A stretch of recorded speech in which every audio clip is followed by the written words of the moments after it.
You're listening to the Intrepid radio program with Scotty Roberts. Intelligent Talk.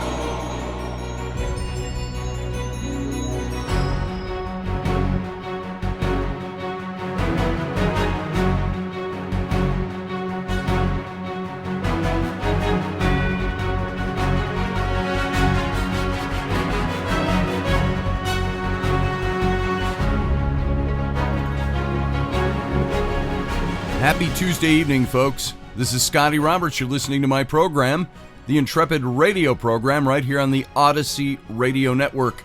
That is ODYSY1.com to come on over and listen to just the audio broadcast and all the places you can find where this show broadcasts over at Odyssey Radio.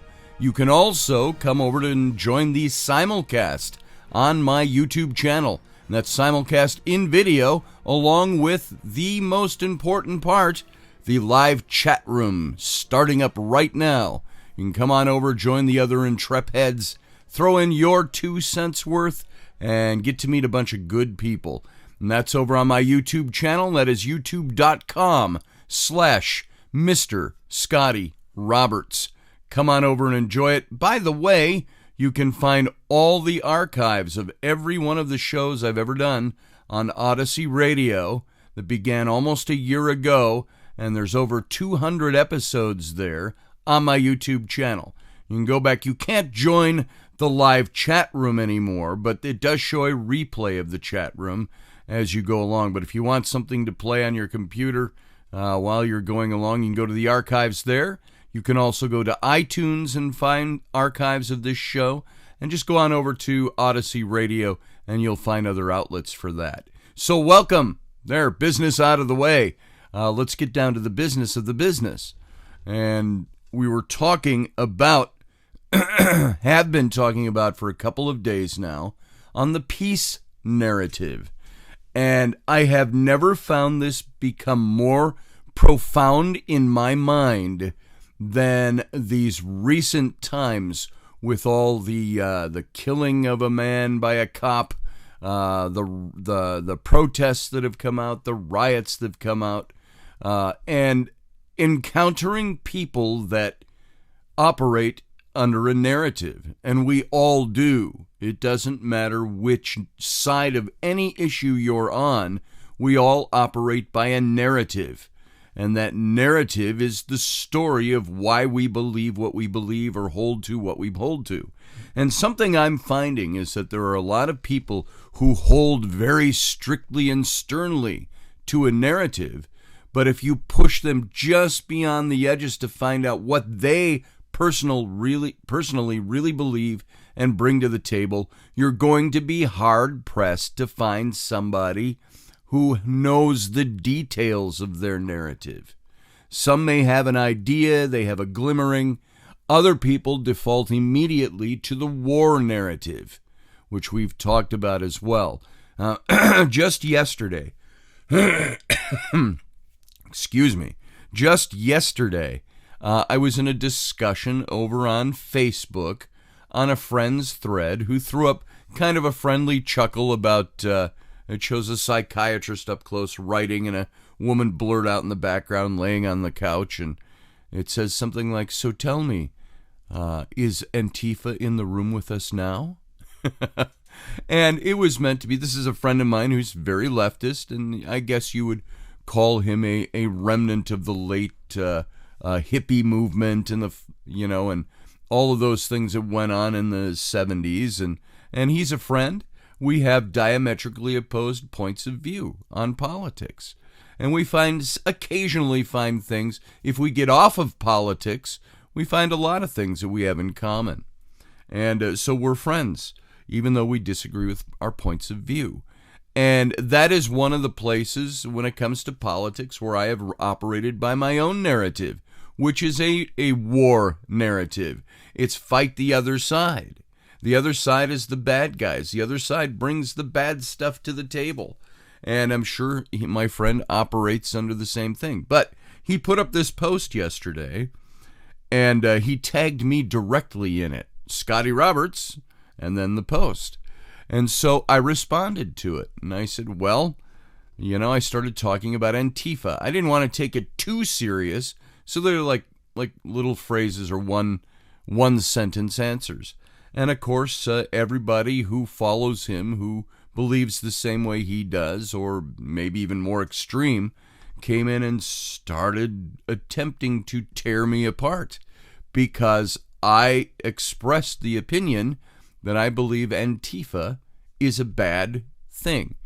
Well, it's not an organization. It's just a movement. I said, yeah, I'm aware of that. And so we all talked back and forth, but it kept getting more heated. Well, why don't you give us citations for why you believe Antifa is a bad organization? And so I started talking about how, okay, well, if you want it, here it is. I said, I believe Antifa, you are never more fascist than when you become part of Antifa, which is the name even implies that it is an anti-fascist group, loosely based, I think, in name only on the anti-fascists during World War II and previous decades to that in Europe. And, fascists are not fascists. You're a fascist. Fascist. I always think of that. I can't find it anymore, but there was a Star Trek parody done a few years ago, and I used to be able to find it on YouTube, and I can't find it anymore. But it had the crew of the Enterprise encountering a ship that was manned by emo anti-fascist types. And this was before Antifa, so it was about 5 or 6 or maybe even 7 years ago. And before Antifa became a known quantity in the United States. I just remember one of the emo kids on the ship, he would look at Kirk and he would call him fascist. So that's where that comes from, whenever you hear that. Go look that up if you can find it. So they were calling me a fascist because I was anti-Antifa. And I said, look, I'm not militantly anti-Antifa. I said, I just don't agree with who they are. And I said, I think any group that will use violence, that dresses in their black con uniforms, which aren't real uniforms. The uniform is just dressing all in black and wearing masks to cover their face. I said, I have a firm belief that if you cannot reveal your face when you are talking about your personal convictions, then your convictions must not be very strong because you cannot put your name and your face behind them. And basically said, why does Antifa wear masks? So they can commit acts that are antisocial, anti-government, against the law, and nobody can identify them. I mean, what a wonderful way of life to live. That this is a country where I have the freedom to express my beliefs, but I'm not going to show my face for fear that people will know who I am. Well, what good is expressing your beliefs if you can't put your face behind your convictions? I have never said anything that I believe in that I'm not willing to show my face, put my name. Many times I put my phone number in to a lot of these people. Here's my phone number. Call me. We'll talk about it. But when a group needs to hide themselves, it's because they have deeds that need to be hidden. They don't want to get in trouble for it. Now, do they have any good tenets to what they believe? If you're a Marxist or a communist, that's what I believe Antifa is, a Marxist, communist, anti-capitalist, extreme left group. And this is the conversation that was going on yesterday. Well, show us citations. And so I even talked about this. I brought up a book that I had read by the author James A. Greger, and it's The Faces of Janus, Janus, Marxism and Fascism in the 20th Century. And I'm just going to give you a little description of his book, and I talked about this yesterday. In his book, he attempts to understand the catalog of horrors that was characterized by much of 20th century history. Western scholars generally distinguish between violent revolutions of the right, quote-unquote, and the left, quote-unquote. Fascist regimes are assigned to the evil right. Marxist, Leninist regimes to the benign left. But this distinction has left us without a coherent understanding of the revolutionary history of the 20th century. And the author traces the evolution of Marxist theory from the 1920s through the 1990s, and I stated this yesterday, and he argues that the ideology of Marxism-Leninism devolved into fascism. Fascist regimes, communist regimes, both anti-democratic idiocracies, are far more closely related than has been recognized historically, and employing wide-range primary source materials in Italian, German, Russian, and Chinese, the book opens with an examination of the first standard Marxist interpretation, and so on and so on. This is about the book. And I said what's interesting is that any Marxist communist organization that finally came into power, remember we've been talking the last couple of days how that once groups who have a narrative that fight each other and they're the good guys and they come to power, they become usually the thing that they've decried because they find they need to incorporate some of the same rules and regulations of the other side, and they become the evil empire. And so I said, basically, Antifa has its roots in fascism. And it's funny for being an anti-fascist group, because what did fascist regimes do? They wore uniforms, they attacked people who did not agree with their political ideology. When they were in power, they imprisoned them. When they were in power, they used a police force to solidify their laws and regulations. What does Antifa do? They're a semi-quasi uniformed group that wears masks that goes out to enforce their way of thinking. And so this is the way the discussion went yesterday. And so it was an interesting discussion, but in and through it all, I kept having a couple of different people that kept coming back and saying, one woman said, well, then you're a fascist. And I said, no, I'm not. And, the argument became circular. Eventually, she broke down and said, well, you're just a piece of shit. You're just a piece of dog shit, she told me. I said, oh, okay. I said, I thought we were all just having a friendly discussion on what is or is not Antifa, and is Antifa this or that or the other thing. I said, now you've lowered the bar of the conversation and started calling me names. And it didn't end, and it went on, and it didn't go anywhere. But I will tell you one thing about me. I can get, as I mentioned yesterday, I can get drawn into the fight. But I'm not always mean when I'm drawn into the fight. I sometimes will just say, you're not going to drive me off by calling me names or ganging up on me. Eventually it was 3 or 4 different people. And I said, it's interesting how this has become now my friend who made the post, and now I got 4 people attacking my position. And I said, okay, so let's go. I'll take you one at a time. Let's go, one at a time. And so I have a little fight in me too. Is that part of the war narrative? Yeah. But sometimes it is essential to fight too. And I believe my fighting was done decently and orderly, and I was very respectful of the people there. And I just presented another side.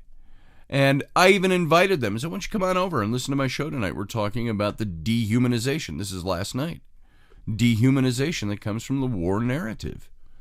I said, when you start calling names and you start calling out people, you have, in the ways that you are here, you've become dehumanizing. And somebody said, I don't think you're a very likable person, or you don't have any views that are good. And I said, well, we've only been talking about Antifa. I said, why don't you get to know me before you declare me not good, or that nothing that comes out of my mouth is not good. And so this is kind of the way that conversation went yesterday. And so remember yesterday, toward the end, I said, compassion is the opposite of dehumanization, upon which the war narrative thrives. It needs to have dehumanization in order to make the other side look bad.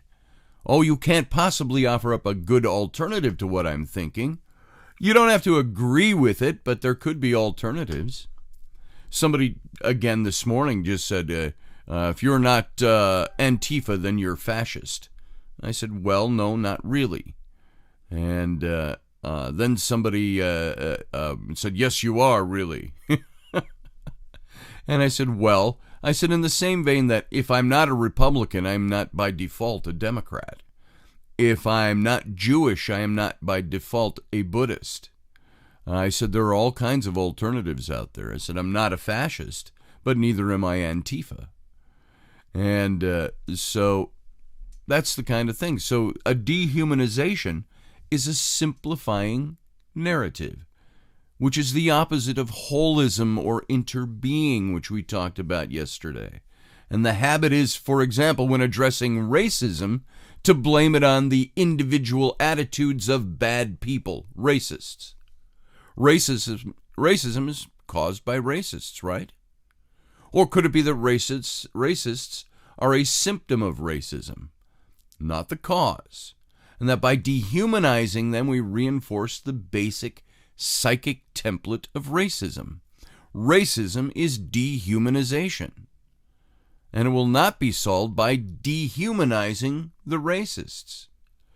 I see this in Rocky and I talk about him, a good friend of mine.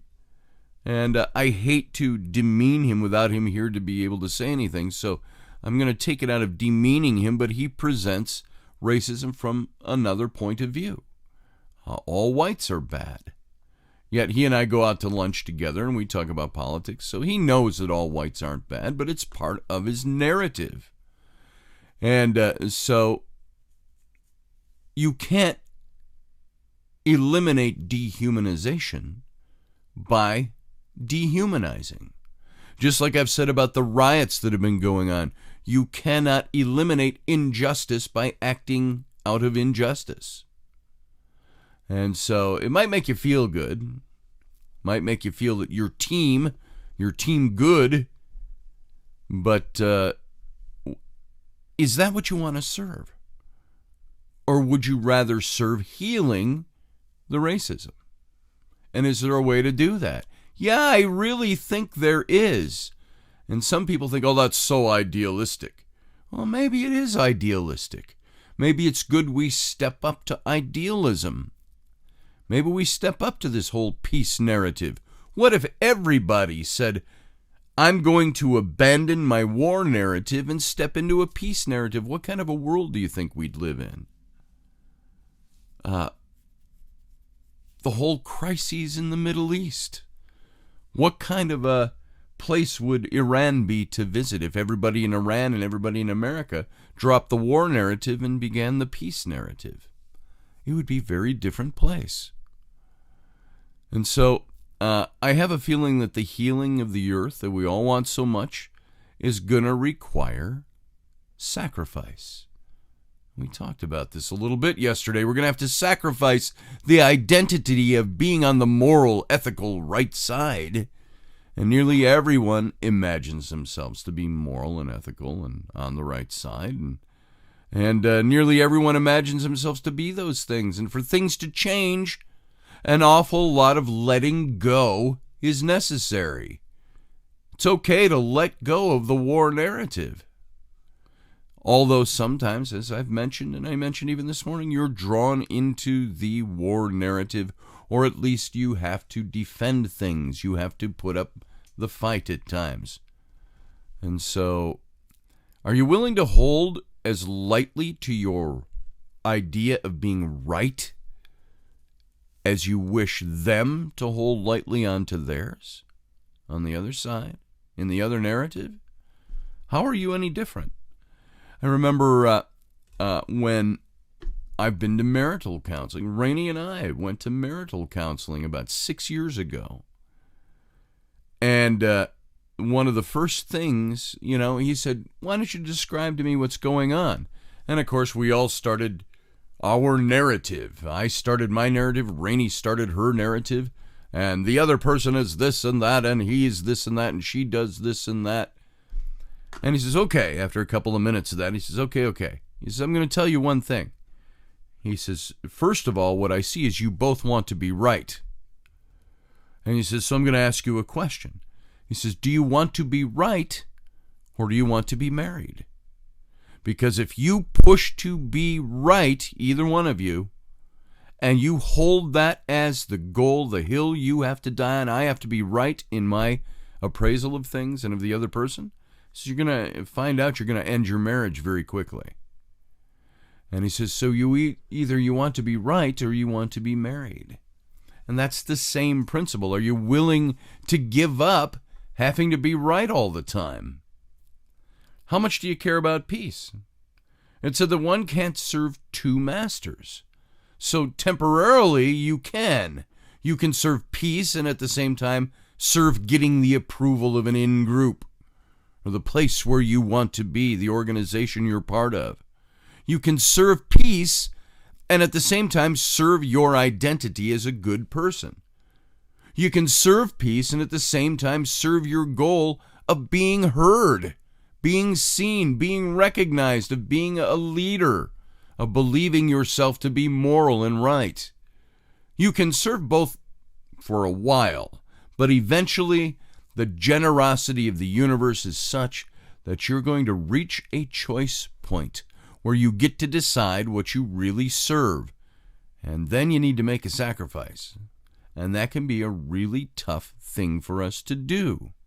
And that sacrifice might look like I need to give up my position in all of these things of being righteous and right and moral and on the high ground in order to reach something that is a better place to be. And this isn't a moral exhortation to you all to drop hatred and anger. We all know it still exists. And I'm not the privileged white guy, as I said yesterday, that's imploring those who I might have oppressed to not be angry with me. Now, I personally haven't oppressed anybody. But there's a system that says, that's in place now, there is systemic claims that if you are not the oppressed, you are the oppressor. You are the white privileged. Do you know, by the way, on the Minneapolis City Council yesterday, a member of the Minneapolis City Council who is voting to do away with the police said that the people who call 911 when there's an invader in their home in the middle of the night are actually the white privileged. I couldn't put that one together.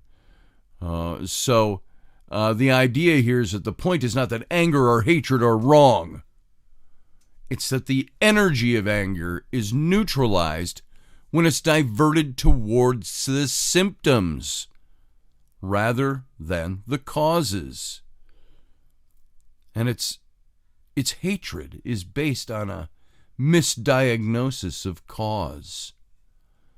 And they lead either to revenge, defeat, endless war, take it down to social media, endless fighting back and forth. Name-calling and all of that stuff. And so my temptation is to go to war everywhere. There's a lot of things that I go to war on. But what's the alternative? There's two possibilities. Either get defeated by the military-industrial complex, or you overcome the military-industrial complex. And I'm using that metaphorically. And you become the new complex. What's the alternative? Comes from an entirely different place. And we talked to him yesterday about interbeing. And we'll touch on this more when we come back because we're already up against the break. Folks, thanks for being here. Hang on for a couple of minutes. We'll be right back.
Welcome back, gang. Thanks for sitting on through that break. This is Scotty Roberts. You're listening to my show, the Intrepid radio program, right here on the Odyssey Radio Network. That's ODYSY1.com. Come on over, find out all the goodness that is Odyssey Radio. You're also watching on the YouTube simulcast of this program over on my YouTube stream in video and joining, hopefully, the live chat room that's going on over there now. And that's over at youtube.com/Mr. Scotty Roberts. All right, let's get back into this thing. We're talking about this idea, and some of this is a bit of recap from yesterday. The idea of interbeing. The alternative to the war narrative, the alternative to always needing to be right, to always viewing ourselves as having the high moral ground, is coming from an entirely different place, and that is a place of interbeing. It starts by asking, why? Why is he so greedy? Or why is she pro-fracking? Or why is he, remember we talked about that yesterday, why is he violent? Or why are those people, and you know who they are, whoever, pro this or anti that? And the story informs their belief system. And what state of being co-resonates with that story? The story being the undergirdings of their narrative. And we ask, for example, where does greed come from?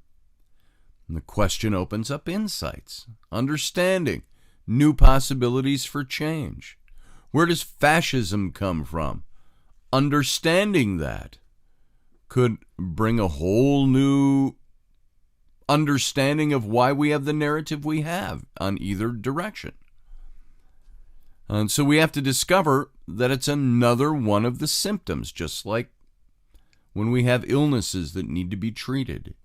It's a symptom of an experience of scarcity. It's a hunger that can never be met by the objects that are offered to feed it. So if someone is cut off from community, cut off from nature, cut off from meaning in their lives, they're going to be hungry for those things. But instead, what's offered is the opposite of those things. Those are the substitutes that modern society most conspicuously offers us. And so we started and we left off yesterday talking about a story. A story is an invitation. If you can look at the person that you call an enemy, get this now, folks. Listen to this.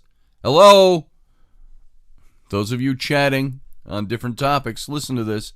If you can look at the person that you call an enemy and see in them that actually, on a deep level, they want the same things that you want and what all people want, and that is to contribute their gifts to a more beautiful, peaceful world. To be generous, to belong, to know and to be known, to love and to be loved, to serve a purpose beyond themselves. And if you can see that, you'll be able to speak to that, and you'll be able to create an invitation to that. So one of the many mottos I've seen out there about this whole idea of the peace narrative is that the story that we hold about a person is an invitation for them to step into that story. Consider this story. There was a story of Julio Diaz, this guy in New York. I think he was Puerto Rican. But he takes the subway home every day and gets off a stop early to buy a burrito at his favorite burrito store before walking home. Well, one day he gets off, and on his way to the restaurant, a mugger holds him up by knife point. "Give me your wallet!" The guy screeches at him. Okay, gives him his wallet and then says, "Hey, kid, it's cold out. You want my jacket too?" And the mugger, what's he going to say? Nonplussed, he says, "Sure. Okay, give me your jacket." And Julio gives him his jacket. And then he says, "Hey, I was about to get a burrito. It's a really good burrito joint. You want to come with me?" What can he say? He comes with him. And then they're at the counter ordering the burritos, and Julio says, I would treat you to the burrito, but you've got my wallet. Can I have my wallet back? And the mugger gives him his wallet back. And Julio says, now give me the knife too. The mugger gives him his knife. Now, that wouldn't have been possible if Julio had seen that teenager as the bad guy. And he was a bad guy. If somebody mugs me at knife point, many times the instant reaction is I have to take him out or I have to give in to his demands. So don't get knifed. What Julio did was also dangerous. He was outside his comfort zone. But if he'd seen the teenager as just a bad guy and not a good kid that might lie underneath that, would he have been able to pull this off? But he was able, even with a knife in his face, he was able to see something else, something different in this kid.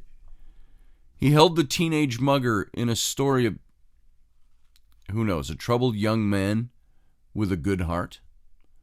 Now, he didn't know this about the kid, so he stepped out on a limb. He risked something when he did that. And a troubled young man with a good heart so strongly that the mugger was helpless to resist. That's the power of stories that we hold about each other. They can generate miracles. Now, I'm not offering that as a formula. Somebody mugs you, pretty much, if somebody holds you at knife point, you can't imitate the words or tactics of Julio unless you actually see something in your assailant, in your enemy, that you can speak to from a different story point of view. It can't just be a spiritual ideology. You have to actually see it. And so conditioned to dehumanize versions of enemies, whether muggers or corporate executives, we might have trouble seeing something else, seeing their story. But we can learn with practice if we step out of dehumanizing someone and looking for what's at the core. Now, would somebody yesterday who called me a pile of dog shit, would that person have been able to win me over to their point of view by using that tactic? No. But what if that person... Now, by the way, nobody's ever going to convince me to be Antifa. But what if somebody from that side of the equation had said to me, I see you're struggling with political questions or whatever. Do you want to talk about them some more? Rather than you're a piece of dog shit, fascist. And so, this is what I'm getting at. It can work for both sides. Doesn't mean you have to believe what they believe, but you can certainly open up a peace dialogue. So we can learn that with practice. The practice is to look for it in the other person. To see it if you have to look for it. To look for it, you have to be willing to put down the benefits you get from holding others as enemies or lesser than, less moral, less worthy, less beautiful, or less conscious than you, less enlightened than you. When somebody calls me a piece of dog shit because we're having a conversation, I immediately default to, this person's kind of dumb, because they cannot uphold a conversation about something or a dialogue or even a debate without going to attacking me personally. So maybe somebody's less ethical than you are, less spiritual than you are, less enlightened than you are. You have to be willing to put those judgments down, because as long as you hold to them, you invite the enemy to be those judgments. So judgments are a cloud. The way we judge people is a cloud. It's a distorting cloud that reduces us to the image of the judgment. And it allows little opportunity or invitation for them to be anything else. Now, does that mean if somebody's attacking my loved ones, I don't attack them and fight them? No, it doesn't mean that. I'm using that as a way of example. There are things you have to stand up for and things you have to be very strong about. That's obvious in life. But while being strong, can you see through the defenses of the other person to say there's something deeper there? You have to be willing to put that down. Is that a fight against yourself? Is that an effort of will? No. Putting them down, those tendencies down, comes from understanding where those judgments come from. Why do we have such a need to establish ourselves as the good guys all the time? Are you one of those people? I am. I have a need to establish myself as the good guy. I'm not a bad guy. And it comes, as we've said already, from a wound of self-rejection. The wound of self-rejection is also a product of war thinking that says something is wrong with you, and virtue comes through some kind of self-conquest. I know in Christianity we were always to put self down and elevate Christ was what we were taught to do. Elevate the Christ-likeness in you as opposed to who you really are because you're a sinful person. So there was always a thing of self-rejection and Christ emulation. It's self-conquest. It's built into school. It's built into parenting. Oh my God. How many times do I sit down and go, I am really a horrible parent? And it's not because of the overt things that you may have seen right here on the show, and my little kids want to come in and say hi during the show, ignoring the fact that I've told them to stay out, and I love you, Dad, and they kiss me, and I hug them, and they go off and do their thing. That looks like a great parent, but you don't see me in the moments when I am so frustrated with them, I would like to tie them to horses and have them torn apart. Or sell them off to the highest bidder, or the lowest bidder. I am sometimes a very bad parent. And so I have that self-conflict that I fight with. So it's built into school, it's built into parenting, it's built into religion. It's ubiquitous in our culture. If you're a parent, anytime you look at your child with contempt or disgust and say, "What the hell are you doing? Why did you do that? How could you do that? You are a little pig. I can't believe you did that to the bathroom and didn't stop to clean it up. How could you make your mom clean up after you all the time when you have the ability to bend down and pick up your own mess, which you've been told to do 1,000 times?" So we have all those things that we do. And but basically you're conveying you're bad. It's not just the words, it's the energy behind it. Why did you do that? Is rarely an honest question. We don't want them to give us a dissertation on why they did something. Usually it's a coded condemnation. If you made it an honest question, then you'd be getting somewhere. Why did you do that? Please help me understand, because I know who you are, divine being. Help me to understand. I just laugh because I can't say that to I can't look at my children and go, "Oh, you little divine being, full of purpose and love and light. How could you have done that? How could you have made that mess and left it for your mother to pick up or your dad to pick up?" That's not the way we talk. Maybe you don't have to ask those specific questions, but that's the orientation. There's a way to look at what Julio Diaz did with the guy that demanded his wallet at knife point and see what he was able to see in that kid so that you can invite it into expression. So, the story, understanding the story of another person is part of the peace narrative. Not going to war immediately and defaulting on what we know so well. So what about peace words and solitary stories? Those are some of the foundations and the pillars of a peace narrative. The building blocks, the construction components are the stories that foster understanding. They could be stories that help people understand what it's like to be an immigrant, what it's like to be a racist, what it's like to be a corporate executive, or what it's like to live in a ghetto. So many of our political stances would be untenable if we really knew what it was like to be somebody else. That was one of the messages of, you remember, To Kill a Mockingbird.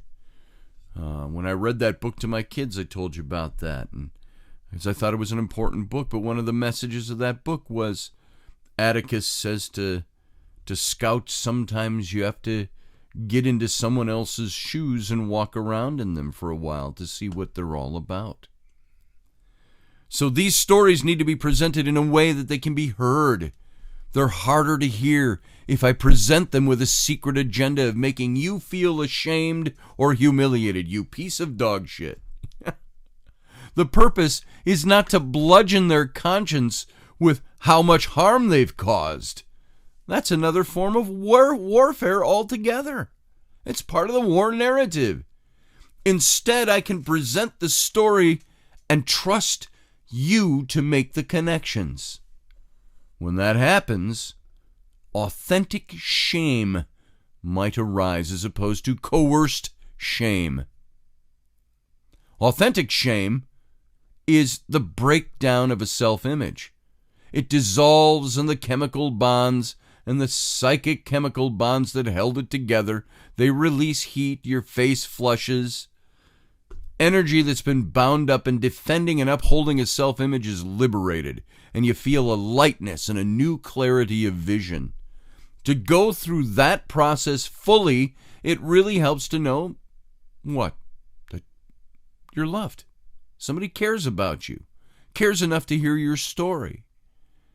It's very vulnerable, and no one is likely to go all the way through it unless they feel safe. Instead, what happens? Most of us retreat into defensiveness. And so we have to defend our position or defend why we didn't do that thing or what we really... And defensiveness. That's why these stories, the building blocks of a peace narrative, the building blocks of solidarity that doesn't require an enemy, are so much more powerful when they're presented and held in a way where people feel safe to hear them. They have to sense that you're not trying to attack them, and you trust them, basically trust them. You trust their basic goodness. You trust. You take risk, and trusting takes risk. You take the stance of, I know it's hard for you to go through this humiliation. I'm here for you, my brother, my sister, I'm here for you. We're in this together, as we hear touted so much these days. Sometimes genuinely, sometimes as part of the narrative. That's a peace narrative, that we all are in this together, we all live together, we're all part of this planet, we're all humans, we all want the same things, even though the details might look different. So another component of building a peace narrative is our words and how we use them. A lot of English language subtlety, or not so subtle, suggests and facilitates dehumanization and war thinking. Take, for example, the word inexcusable. That was used on me yesterday. It's inexcusable. What is actually meant by inexcusable? Something like, some bad actions have an excuse and they're justified. Justifiable is another such word. And some actions just have no excuse. And if they have no excuse, you only did that because you're obviously just a piece of dog shit or a bad person. And words like that insinuate war ideology into our language. It's true that even if hurling those epithets of greedy, inexcusable, unjustifiable, evil, immoral at the warmongers, and so doing, you actually become one of them. Because you're not seeking the peace narrative. The point here, and by the way, sometimes people need to be sat down and have the fear of Jesus put into them. I get that. Sometimes you have to be blunt. Tough love is part of that process. When you have to sit somebody down, when you have use an example of intervention, when you need to intervene in a situation, that's tough love. And that's a lot of that is telling the truth. But remember, tough love is love also. You have to be tough, but you have to meter that out. And so the point here is not to set ourselves up as language police. Changing the words we use is not enough. As anyone knows who studied nonviolent communication, the NVC formula, nonviolent communication, can be used very violently. It depends on the intention behind it. I'm not an agent of the PC word police, as you know very well. I am not politically correct, and I am about as far as you can be from being politically correct. As a matter of fact, I take great pride in being non-politically correct. So I'm not the agent of the PC word police at all, extending its patrol to any word that might humiliate or dehumanize somebody. And the reason I bring attention to those words is to illuminate the perceptions and assumptions built into them. Our use of these words can alert to how we carry war thinking within ourselves. So govern yourself. Watch the things you say and how you say them. Ask yourself the question, am I carrying war narrative and operating out of that within myself? So rather than go to war against our own war thinking, we can just look beneath that symptom and address the wounds. And these are the wounds of the self-rejection, the alienation, the cutoff from community and nature, and we can intimate participation in the material world. And now, not all war narrative necessarily comes out of self-rejection or past wounds. Sometimes we just really stand for a cause. And so these have happened through trauma of all kinds. Some obvious, some normalized in modern society and hence invisible.